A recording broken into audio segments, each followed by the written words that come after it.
SsethTzeentach, and this is Deep Rock Galactic Review 5'11" edition trademark by SsethTzeentach. He just uploaded what a few days ago, right? 5 days ago. Yeah, there you go. That's in the recommended World of Tanks. He just posted 5 days ago and he posted another one. That's a surprise. I mean, he does that, right? A few months ago, if I remember correctly, he also, posted a video, then a week or two later posted another one. I'm guessing this is proper review from him, right? Because I think, he takes Patreon fund for certain reviews, but then he makes a free video where he doesn't take Patreon fund or something. That's the kind of system I guess he has, right? So this is like a proper Seth video, right? Patreon funded Seth video. The other one was like more like a sponsor, like World of Tanks or War Thunder, things like that. Previous video was like that. This feels like, I guess, Space Station, Dwarf Fortress type of video. I always hope for that. I always hope that Seth reviews something like that. So this feels like that, but I don't know. We'll see. Obviously, it's a Seth video. All Seth videos are awesome. So let's watch this one. Remember, if you like my reaction, don't forget to subscribe. So I know which type of videos to react to more. Check out the reaction. There's a link in the description. And yeah, let's watch it. Hey people, Seth here. Why do we mine? What compels us to seek out the deepest and darkest of holes and make them even deeper? Is it the fat riches, the lack of bitches? I'll tell you, it's in our nature as men, as short kings. Okay, seriously, right? The newer guidelines of YouTube, whatever said, like first 30 seconds or something, I don't know. You can't have any curse words, and it is just like 14 seconds in. Did his video get demonetized or something? Because yeah, that's just fucked up. We crave violence. We crave alcohol. We crave that mineral. And if you share these cravings, then I want you to sign on with Deep Rock Galactic. We've got danger, darkness, and dwarves. Deep Rock is easily the best cooperative game I've ever played. And like it or not, I'm going to tell you about it. It's a co-op. So sit back, relax, and have a beer. But so help me God, if you order a fucking Leaf Lovers, I'll throw you in that hoop myself. Put yourself in our shoes. We want more gold, but child labor can only get you so far. When the planet itself resists your advances, the mines go dark, radio silent, and children onto milk cartons. How do we deal with such a hostile work environment? We send in the dwarves. You play as one of 4 combat miners, sent into the most dangerous planet in the galaxy to get rich or die trying. But the planet hasn't exactly laid out a landing strip for you. Much like the great United States of America, the entire planet is our property. It just needs a little pesticide. So you'll need to work together, get the job done, and most importantly, leave no dwarf behind. Unfortunately, this is not reflected in company policy. Good luck out there. Here at Deep Rock Galactic, we love our essential workers, classes. Every self-respecting mining operation needs a digger. Okay. Sorry. My mistake. That's your word, my digger. He's got all the equipment you need to dig those holes. Here's my build. Full freeze gun, EPC, built for thin containment field. That may sound like a shitty condom brand, but I assure you, it's essential. Next, the satchel charge. Why'd I take damage over ammo? Because this build isn't for mining, it's for killing scouts. Game over, lads! This is a really good concept for a game because future is going to be this. Not this, like you're gonna eradicate aliens and mining, but mining asteroids basically. Mining space, right? And that will have its own challenges. So I like how they didn't just created a game and just like, go ahead, kill different aliens and mine. No, they try to, tailor-made it a bit, right? Don't leave any drawers behind and things like that. So they really thought it through, like what kind of problems we can face, what would become too common, right? And what kind of slogans do we need? That obviously, it's not going to work all the time. Obviously, there are going to be drawers who are going to be lost. But yeah, this is the thing. I like it, small details like that. That makes the game feel more alive, I guess. A good scout is like a good wife, seen and not heard. This is because scouts have 2 things, a flare gun and an ego. So while you are blindly fumbling around in the dark, your scout has just quantum tunneled into another area code and directly into a cave leech. This is widely considered to be a violation of the NAP, so you're well within your rights to deploy the MAP, Minor Attracted Projectile.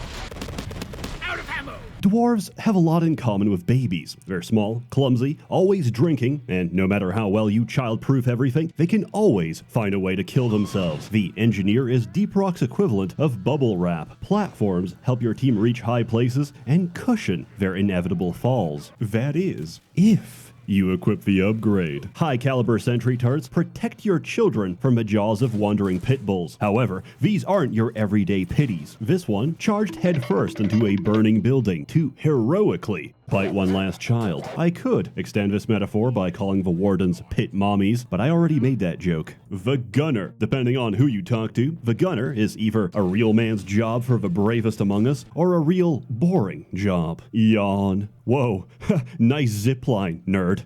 Oh wait, I'm getting a call. It's the old folks' home. They want their mobility lifts back. Real talk, if you use your own zip lines in combat, please format your hard drive. You are a tank. Your job is to soak up aggro. You have a shield. You have a gun. You have 2,000 rounds of depleted uranium. Please use them. That was a joke. Here at Deep Rock, we love our greenbeards. If you hear anyone talk like that, bully them. They want you to play it safe.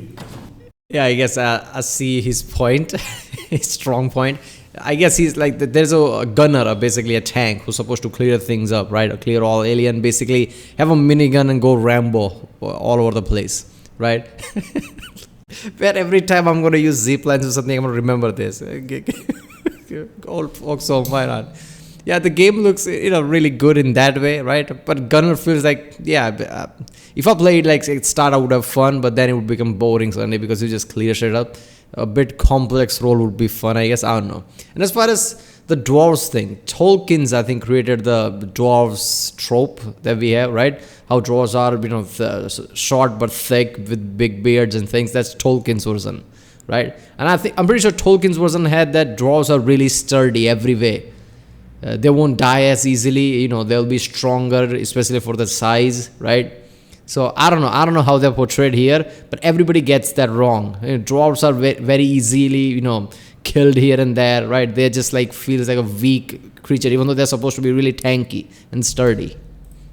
Call them a leaf lover. I don't care if we're on stage 3 of an elite deep dive. I am going to C4 of a scout. Are they mad at you for not using your platforms? Send them a booster seat to hell. They want you to stop committing friendly fire? Tell them, don't worry, I have friendly, when you know damn well that in fact you do not.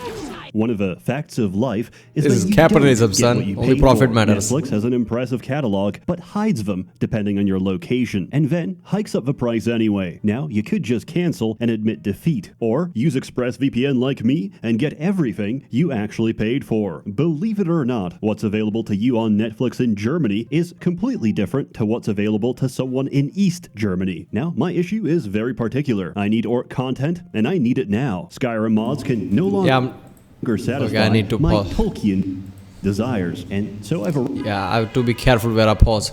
Yeah, seriously, man, how much things are different around, in Europe, lots of places, because I remember Oversimplified's video was kind of blocked in Germany.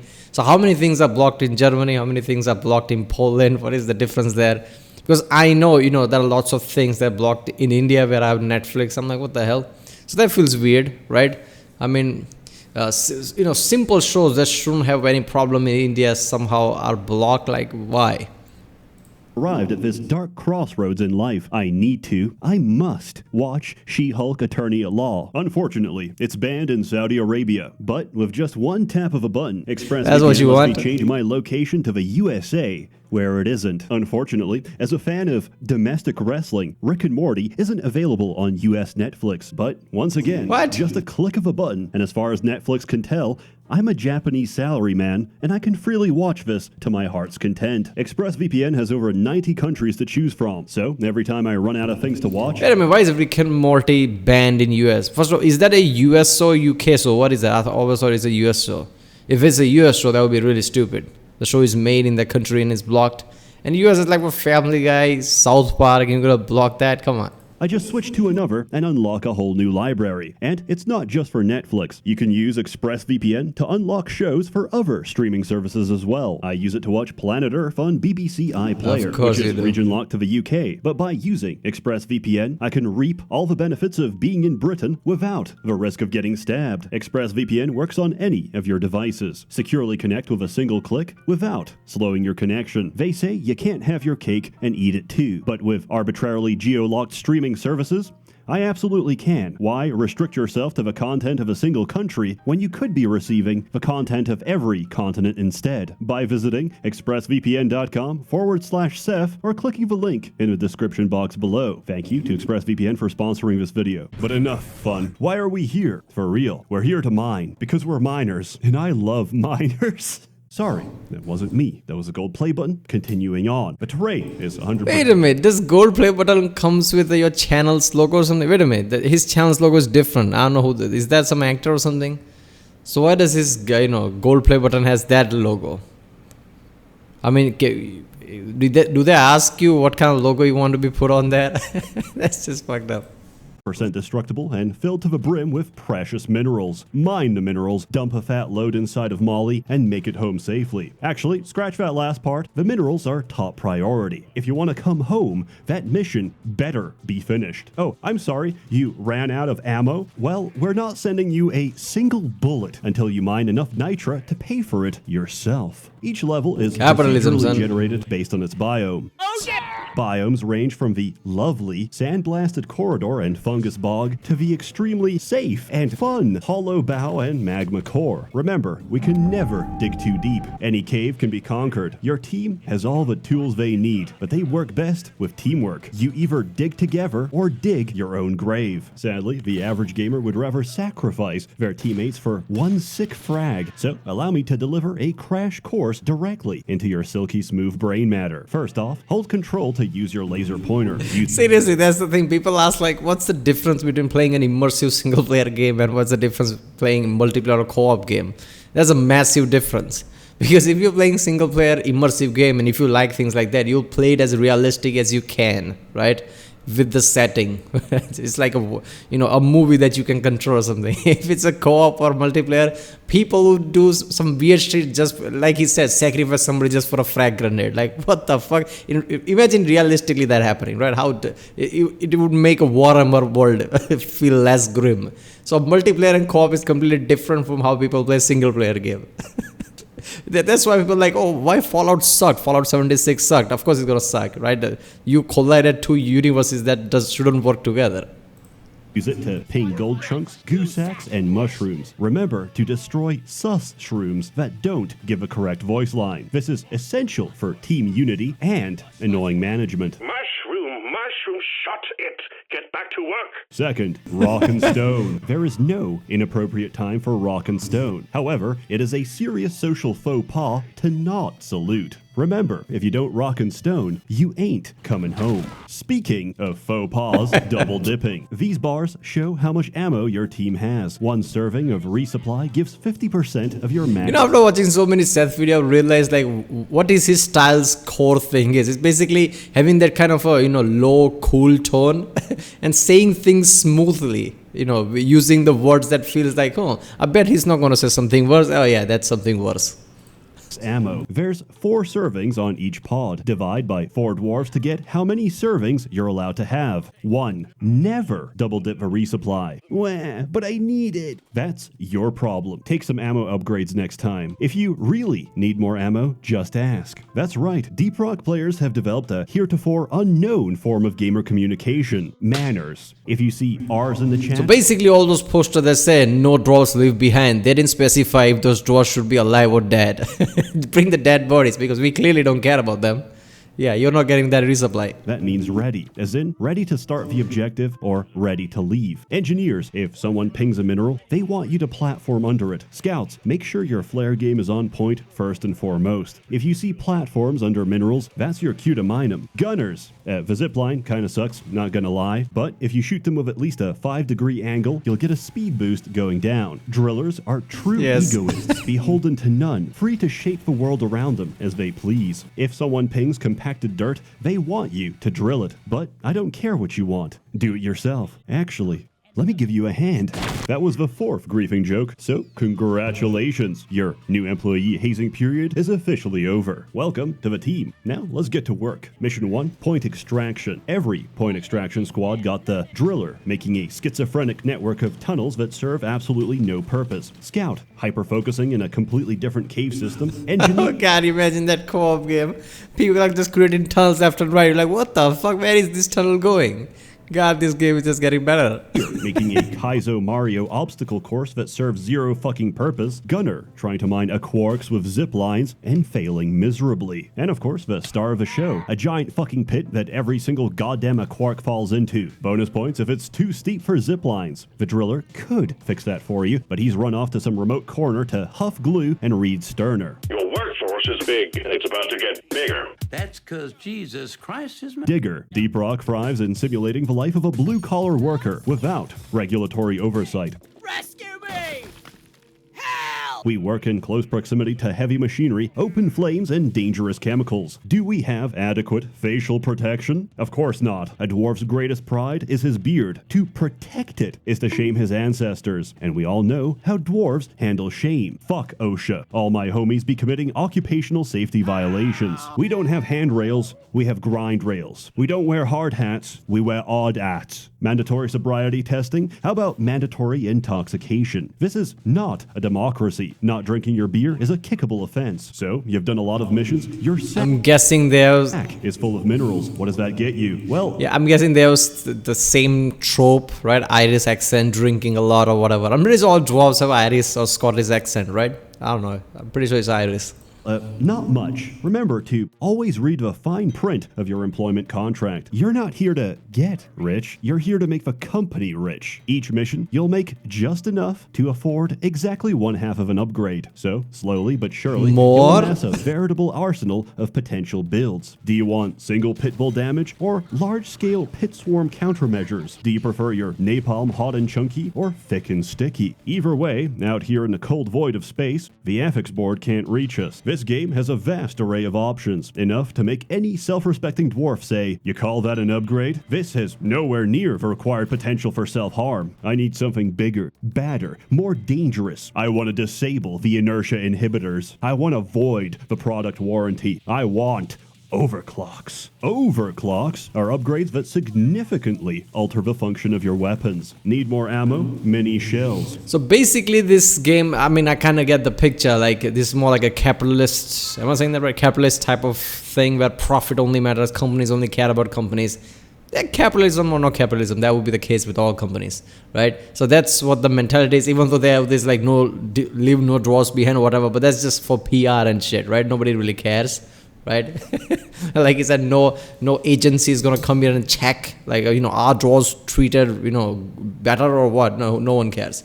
So I like that they added that. They could have just made a game with just normal fighting mechanics and concept, and they would be like, oh, this is a good mining shooting game. But I like how modern games are becoming more and more detailed like that, because they have to. Competition is rising and rising, so even simplistic games will have some kind of a thing that makes the world look really alive. Some detail, some backstory, some lore here and there.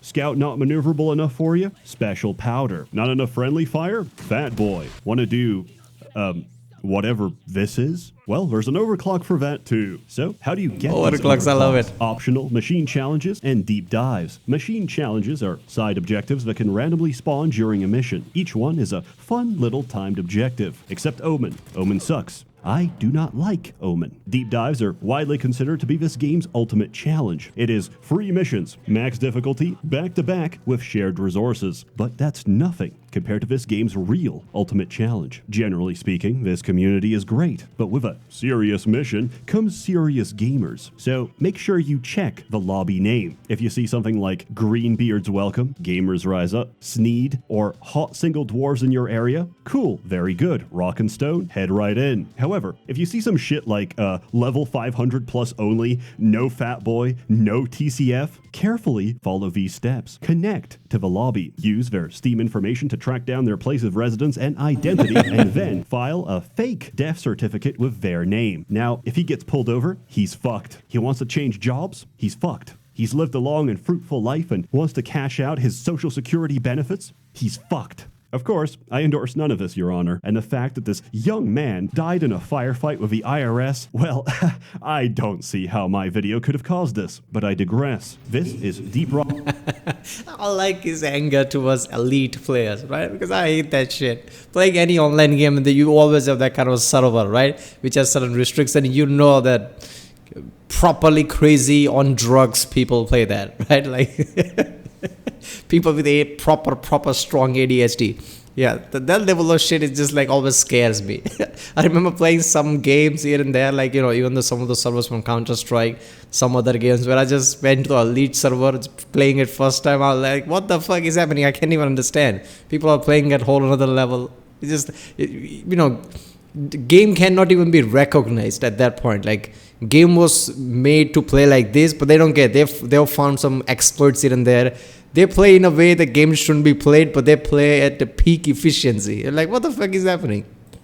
Rock's equivalent of an endgame. I have over 300 hours, and I still do not have the RJ250 compound. Please, God, just give it to me. It's all I truly want. In other words, the upgrades are well paced. Each mission gives just enough for you to try something new, be it new weapons, new builds, or new content. When this game came out of early access, I figured, no, that's it, no more updates. I mean, sure, they said they'd keep working on it, but you know how that always goes. Hey guys, we're a multi-million-dollar company, but we can't stop crashes in our flagship product. Sorry, all our resources are currently tied up stealing breast milk from the company fridge. Here's a messy skin. Deep Rock, on the other hand, said, fuck that. All right, miners, we need you to escort a new piece of heavy machinery. God, I hate that.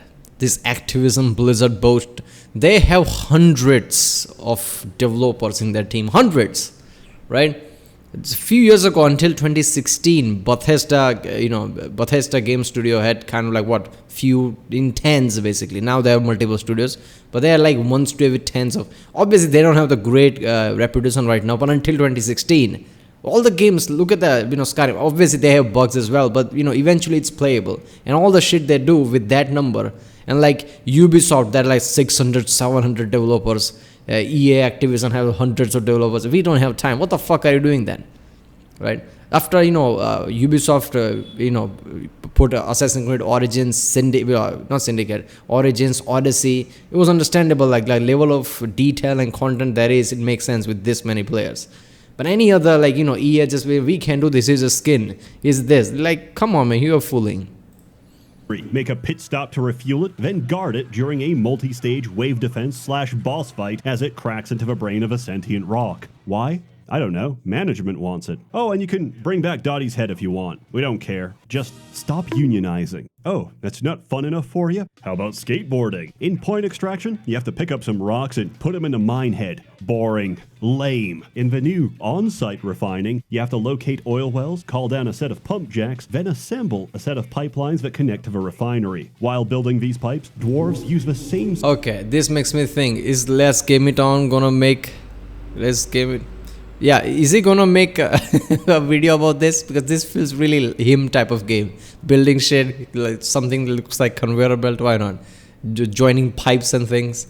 System of ethics that firefighters use for the nozzle. If you ever set it down, even for 1 second, it's gone. And remember, you should never, under no circumstances, ever cross the streams. Got it? Well, I didn't. Welcome to Roller Coaster Tycoon. This is the opposite of a resume. Consider it my certificate of disqualification from ever joining a Factorio lobby. Despite my numerous emails to the devs to let me murder elves and breed the breeders, they had a different idea. Seasons. Like Fortnite, seasons are themed updates with way too much content to fully cover. The first two seasons, Rival Incursion and Rival Escalation, could be summarized like so. We may technically own this planet, but according to the UN, sovereignty requires, monopoly over violence. And someone just bought Park Place. Management wants a monopoly over those minerals. So load your weapons, sharpen your picks, and start enforcing our monopoly over violence. Yes. Start enforcing freedom. Fantasies. Yes! That carrot We are not alone. Something else is out there, lurking in the darkness, prowling, searching for something. But now, everyone's tired of robots, so Season 3 is, I can't say any of these words without getting demonetized. Rest assured, it's quite fun. They even added a power washer. Maybe next season we'll be shingling roofs for $2 below minimum wage. But we're not in it for the money. We don't do this because... Look, buddy, in Skyrim, you cut wood just to get paid, right? I'm pretty sure there are people who love that, just fixing roofs and shit. Because it's easy. Our success comes at a cost. So while you're gulping down your third round, remember to pour one out for the fallen, for the dwarves that got us here, for Carl. Then head to bed. You'll need the rest, because we're doing the exact same thing tomorrow. Rock and stone, brothers. I'll see you in the mines. As always, more content to come. A warm thanks to the many members of the Merchants Guild generously funding and bankrolling these videos. You're all truly wonderful. Have a good one. Funding and bankrolling these videos. Yeah, there weren't any end credits. I was waiting for that, but again. Wow, I love that shit. This game was epic, obviously. I mean, not like, space station type of thing, which, but yeah, it was really good. I understood the concept. It kind of makes sense. Like, by now, it's a generic concept in a way, right? Where you do something for the company only cares about company, you kill things, that's it. But even though it's a simplistic concept, this mining thing, I like how people are thinking in that way, because in like 40-50 years this is going to be something that companies do, mining asteroids and shit like that, right? Even though we might not be an intergalactic society or something like that, even interstellar anytime soon. I highly doubt that. I don't care how people say it, but we will be, I guess, collecting resources, some stations here and there. We will be like that at least in 40-50 years. This will be an issue, right? There will be an ethics issue as well. So yeah, this is all realistic in that way. So yeah. Alright, well, that was Deep Rock Galactic review, 5'11" edition. My channel SsethTzeentach. If you like my reaction, don't forget to subscribe, and I'll see you next time.